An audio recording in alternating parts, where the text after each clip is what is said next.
तो हेलो भाई लोग, आज का वीडियो ताबड़तोड़ बोली की बवाल मचाएंगे। चट देनी मार देली खींच के तमाचा। देवरा भैया लगा तो भैया मेहरानू के, लेकिन साली लगा तो भैया साला साली के। लेकिन कहो भैया जब दीपक बनर्जिया की वीडियो चली ना तो देवा भौजी के संगी हुआ लगी। नहीं चलो हटाओ यार।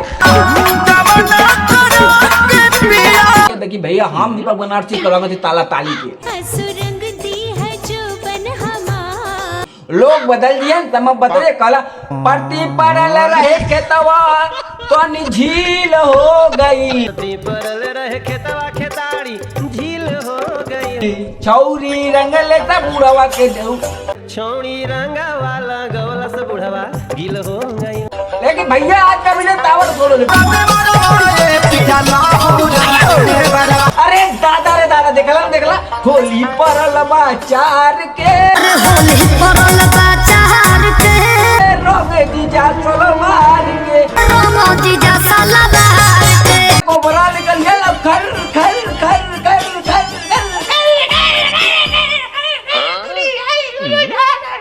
चालू कर जनरेटर तरी चालू करबे कि ना रे। साली सरवाई रंग लगाई भाई, ताबड़तोड़ चल रहा है।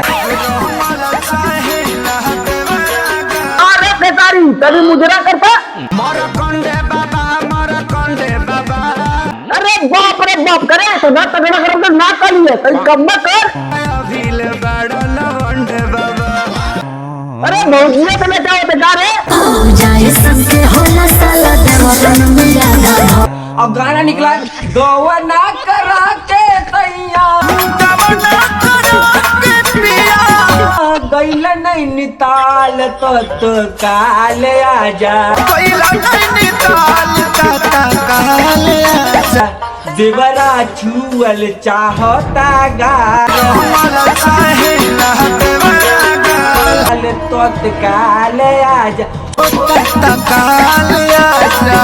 बतावा करी बहनी के तत्काल आजा। लेकिन नहीं तोड़ने चावल दीपक बनर्जिया जरूर लंबे करते रहे, लेकिन ना बेटा ना। और कई प्रदेश प्रेम लोग तुलना देवा। अरे ससुर कहे सुधर बेटा, हमसे छोटे खतरिये खाली पागल हो, लेकिन बेगरवा होते बड़ा पागल था। तोड़ने चाहे 2026 का होली एकदम तबाह हो जाए।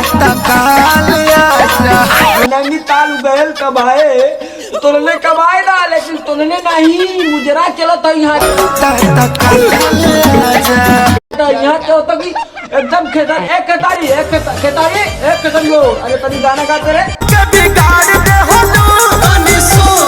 देखला भैया, देखला ना ये नन्हे के ये एक नेशन देख के एकदम करेजा धाक धाक धाक। ना भैया पवन सिंह गाना नहीं चलेगा। तुम लोग चाहते हो कि पवन सिंह का भी गाना बजे तो पहले आके देखो। कौन है ये लोग, कहाँ से आते हैं?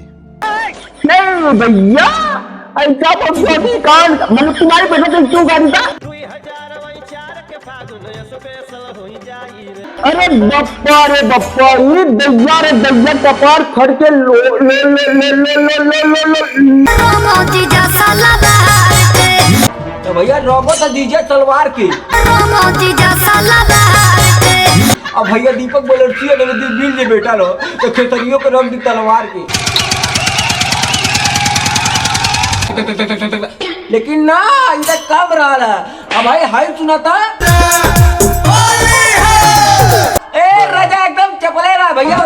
होली परल बाचार के, होली परल बाचार के, रंग जीजा सलवार, रंग जीजा सलवार के। बड़ी बहन के आगल एक नतन चेंज। फगुआ में महजा लेबे। नहीं मत सुनो, पागल हो जाओगे। दिल्ली से ले तो गाना सुनो। जारी बम बम करत पिचकारी नहीं ये भी मत सुनो। तुम लोग नंगे घूमने लगोगे भाई। तुम लोग के जैसे लौंडे क्या करते रंगवा के आइलू साली हो, दिन सुहा बम करत पिचकारी बा केसरिया। हई हो हई हई नहीं मैं अपनी बात नहीं करता हूँ। मैं दीपक बनाती चक्कू लौंडा बना तुम्हारे, लेकिन तुम जैसे लौंडे क्या करते हैं? ए कटाई तो गाना बजा तो करे होली पड़ल बाजार के मारे हम गाना क्या बजाओ कभी तक लगले मुजरा करे मोदी जैसा लदार के बस कर अब कब मैं ना लड़का लड़का पढ़ाई लिखाई कब खत्म खाली